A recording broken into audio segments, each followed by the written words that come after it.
Farm, Food, Facts, where every farmer, every acre, and every voice matter. Today, our thought leader is Walter Robb, former co-CEO of Whole Foods, who's now investing in food and agriculture startup, and will share his insights on both organic and conventional agriculture, how we need both to work together, the importance of retailers working with farmers, how food and agriculture is moving sustainability forward through technology and continuous improvement. Let's get started. Walter, welcome to Farm Food Facts. You've been quite busy since leaving Whole Foods. I know you've invested in or are now part of the leadership of Food Maven, a unique company that's making significant efforts to eliminate food waste. Tell us a bit more about Food Maven to start. Well, morning, Phil, and thanks for having me on. And I love listening to the Turkey Talk. This is, as you know, the busiest food day of the year. This is the day when this is the high point for selling food as a retailer. As a food retailer, simply no better day. And I was going to tell you my one quick turkey story, Sure. which is Yeah, of course. finally a couple of years ago, how do you sell more turkeys? Finally, one of our store team members just said, "To heck with it," and put a big old honking sign on the front of the store that said, "Buy your turkey now." It's like less than subtle. It's just like, here, we're ready to sell you the turkey. So it is a big day for food. And when you put that turkey in the basket, you do pick up a lot. You may have a much larger basket size, but I'm happy to visit about Food Maven. It is as stepped down from Whole Foods about a year ago when we sold to Amazon. I have been looking around and investing in and working with I think a group of entrepreneurs that I think are creating some of the new companies for the food companies for the future. And one of the companies I'm very excited about is a company called Food Maven based out of Colorado. They're in the Denver market now, and they're moving shortly into their second market, which I'm not sure they've announced yet. But essentially what we have here systemically is of the food produced and grown and distributed in the United States, about 40% is wasted in the sense that it's not used. So it's produced but not used. So we're pretty good at growing food in the United States. We're pretty good at eating it, but we're not so good at using all of it. And about 25% of our landfills is in fact fresh food. To give you an example, what happens is, let's say, 5 pallets of butter lettuce comes into the Whole Foods distribution center. It doesn't meet spec. In other words, the spec may be a specification maybe for the lettuce to be at X size or X diameter or X, and for whatever reason, it may be a little bit short, and so it gets, the term is bounced, which is to say sent back.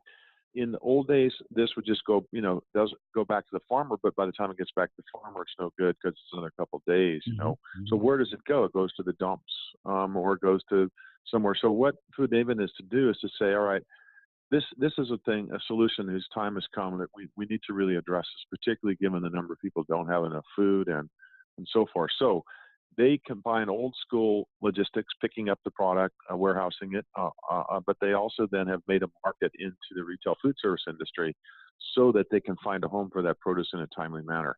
That is true also, let's say a chicken company is producing 100,000 pounds of chicken breasts and the order comes in, because customers, they don't follow always a straight line.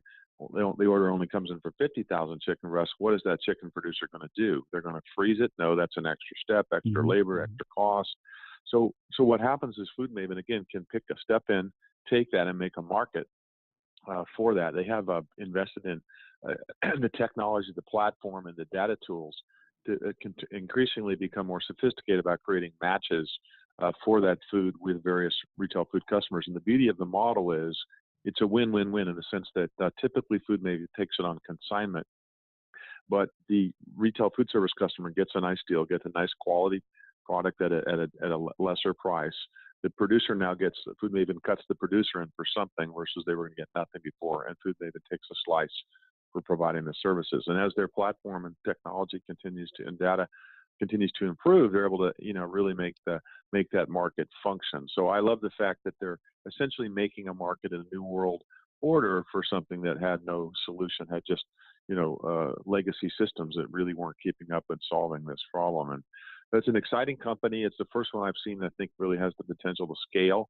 And what's been interesting is they're also getting contracts with hotel chains, because a lot of cities, municipalities are creating ordinances around companies' responsibility with respect to food waste because they see the same problem on their end. And so as a result, this company is pretty exciting. And I think it's an issue that we don't talk so much about in the food industry. Over the years, we talk more about the retailing and the production systems, but it is something that we now need to talk about in terms of being responsible with the food that we produce. Now, Walter, you've always prided yourself on having a great relationship across the entire supply chain, especially with farmers and ranchers. What what can retailers learn from you about the importance of working together with farmers and ranchers? In fact, the U.S. Farmers and Ranchers Alliance just attended Grocery Shop a couple weeks ago, where these farmers were actually able to talk and meet with retailers directly. So, what can retailers learn from farmers and ranchers? Yeah. Well, so much. I mean, I remember a few years ago at Whole Foods, we actually created a series of baseball cards, but the farmers were on the baseball cards. So, the farmers being the hero sort of idea. And if you think about it, in the value chain of the dollar, of a grocery dollar that gets spent, the farmers typically get the smallest percent, even though they're producing the food that we enjoy and eat. So there's so much. I think what, in more than just get to know from, I think that we need to reimagine the whole value chain and really think about where the value is being created and honor and celebrate each part. I mean, the distributors are in the middle sometimes, and that's difficult for them. But I've talked to so many farmers in the last 6 months. I've spoken at several conferences, and they see the problems with just being in the commodity markets. They're getting banged down. If you look at the dairy industry right now, or some of the others, the pork industry being challenged by the tariffs, they're not getting full dollar for their efforts. In many cases, they're losing money, and that's not a sustainable situation. So they're all asking me, how do I get? I think they feel underappreciated. Their stewardship skills are not recognized. The responsibility they take for their land, and I think they're not feeling, they're not feeling the love, if you will, for all the work that they do. So I think we've got to, as a nation, recognize, what these folks are doing. And there's a declining number of farmers. The aging of the farmers is well documented. And while we do have a number of younger folks getting into the field, it's hard and expensive to get land. And when the markets are unpredictable like they are, it's difficult for someone to see an economic, future there. So we got to kind of, I'm like teachers, we need to kind of reimagine and re-celebrate these farmers. So, I mean, again, you've seen at Whole Foods, we've always tried to tell their stories, put their pictures up, really try to include them, invite them connect them with the customer so people know who's raising their food. And customers today, particularly the younger generation, has an intense interest in who's raising their food and how their food's being raised. So I think there's opportunities for us to learn and to spend the time with them, to celebrate them, to tell their stories, to encourage them to come out as well. I mean, farmers tend to be shy. A lot of the farmers don't. You Mhm. put them in a demo or something, and like, oh shucks, they're not people that they're typically people that work on their own or sort of enjoy that. And you put them in a social environment, sometimes it's harder for them to connect. They're not used to doing that. But I think those sorts of opportunities where we could have them come to the store and demo. People love meeting them, tell their stories. Recognize our job is to merchandise the food and to present it in a compelling way. But their job is to grow it and to kind of tell the whole story that way. So I think there's lots of things to learn both ways, and I think farmers sometimes have an unrealistic expectation that you can take every item that they grow from every Mhm. farmer and sell it. Well, at retail you have to make choices. We don't have endless space, and so there's things to learn both ways. But at the end, I'm a relationship person before commerce. I think commerce comes from good relationships, and we always, one of our key stakeholders was the supplier stakeholder, and we try to always celebrate them and pay them on time. That's important to them so that they can count on that and treat them with respect and try to tell their story. So I think reimagining how we do this, it's a battle out there in retail today for share. As you know, Mhm. everybody's playing the private label card a little more aggressively, and in which case they don't necessarily put the farmer forward because they're playing on price. So you've got all that to take into account. But fundamentally recognizing that farmers are the ones that are producing the food. Obviously, at Whole Foods, we continue to encourage them to taking more steps towards greater sustainability and transparency. So I'd love to see the conventional farming community continue to recognize that those things are important to customers. And I'd like the organic farming community to recognize that these conventional farmers of different sorts are pretty good stewards of the land as well. I think we just need more dialogue, more transparency, and more celebration of the fact these folks are working so hard to produce the food for all of us. And not an easy thing to do. It's backbreaking work, and it's it's not work that I got a little garden in my backyard and I mess around, but when you get serious about doing it over acres and acres, it's a very serious deal. And so, So, Walter, um, so you're not but willing to take the 120,000 turkeys off Daryl's hands and put those in the backyard? Yeah. Hey. no, but I do have a certain set of skills to help him sell it. But it sounds Okay. like he's already with HEB though. He's with a fine Exactly. retailer. HEB is a very fine retailer, Exactly. so Well, Walter, he's have all a good. great Thanksgiving and thanks so much for joining us. So let's go to our news. Have you heard about the clever technology that's keeping America's many disabled farmers on the job? According to the Journal of Agriculture, Safety, and Health, 1 in every 5 U.S. farmers suffers from a disability that impacts their physical health, senses, or cognition. Thankfully, these farmers receive support from a program titled Agribility. This federally funded program helps facilitate the use of technology for disabled members in the ag community. The types of technology utilized include a four-wheel drive golf cart, auto-locking tractor hitches, electric wheelchairs, and even smartphones. Using these types of tech in innovative ways allows farmers to continue working despite their disability, which in turn contributes to their physical independence and improves the farmer's mental health and overall quality of life. What grocers need to know is if a farmer gets hurt, technology can help that farmer get back to work.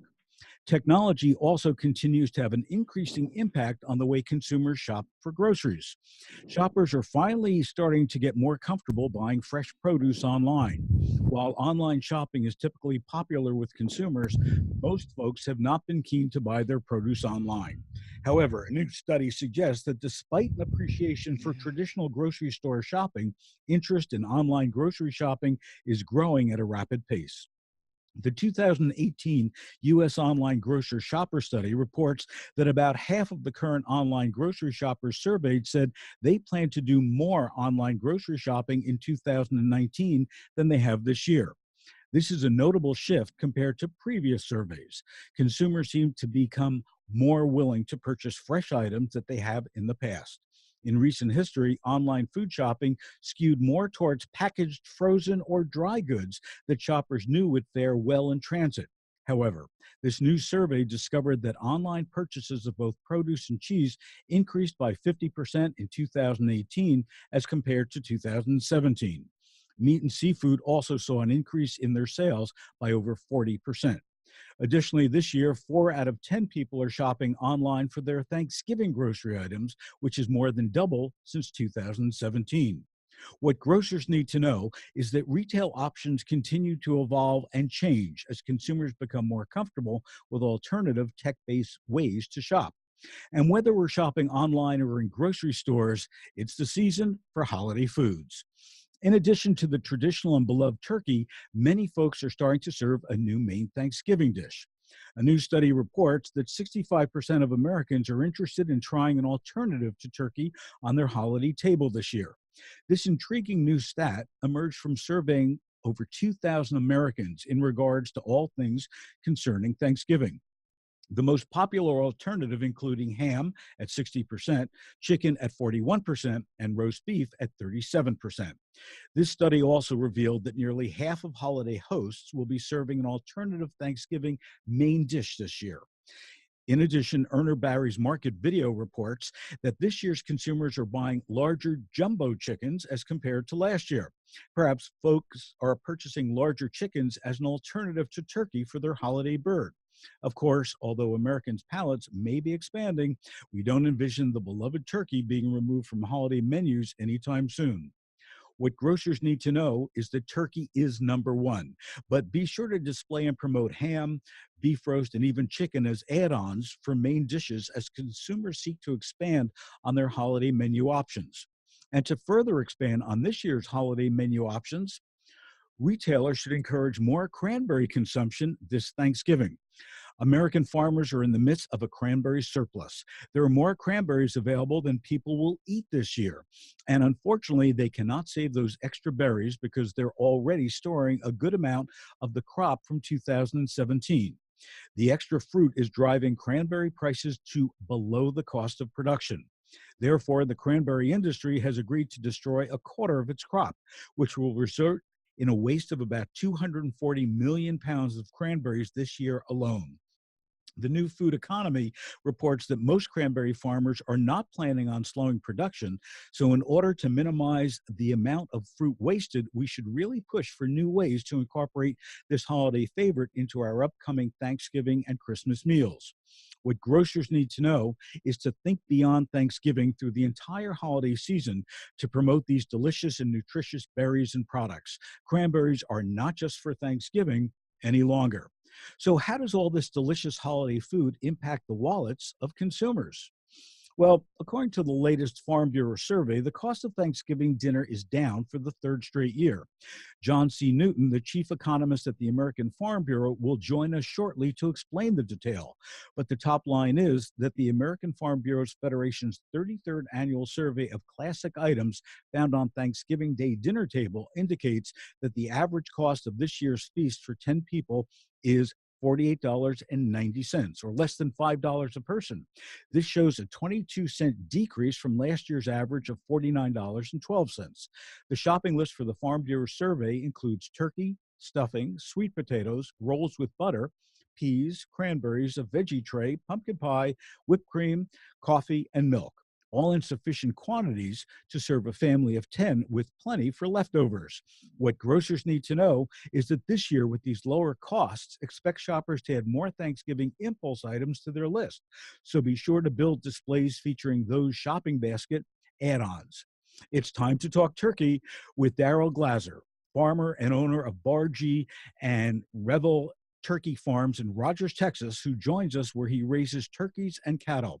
Daryl is a former face of farming and ranching for the U.S. Farmers and Ranchers Alliance. Daryl, thanks for joining us on this special Thanksgiving edition of Farm Food Facts. Yes, how are you? I'm good. So, in looking at everything that you're doing, it's impressive. I understand that your flock is over 120,000. That is correct.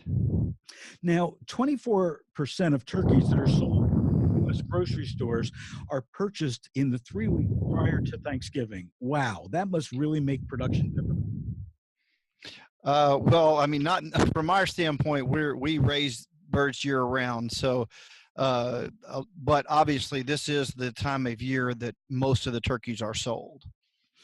In talking about turkeys, I've noticed that a new trend that we're seeing is what's called tiny turkeys.